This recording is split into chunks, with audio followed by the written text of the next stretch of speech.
ఈయన రాముడు పాత్ర లవకుశలో ధరిస్తే మా చిన్నతనంలో విన్న మాట పరవశించిపోయాం. మా అమ్మగారు జీవితంలో చూసిన సినిమా ఒకే ఒక్కటి, అదే లవకుశ.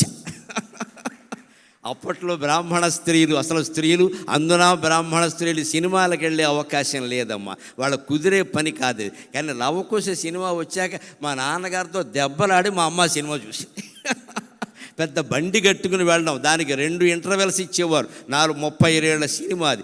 విజయవాడ దుర్గా కళామందిరంలో లవకుశ సినిమా ఏడాదికి పైగా ప్రదర్శించబడిందండి. తెలుగు జాతి పరవశించిపోవలసిన విషయం. దుర్గా కళామందిరం అంటే ఇప్పటికీ ఎన్టీ రామారావు గారు టాకీసే అదంతే. ఏడాది పైన ప్రదర్శించబడ్డాం.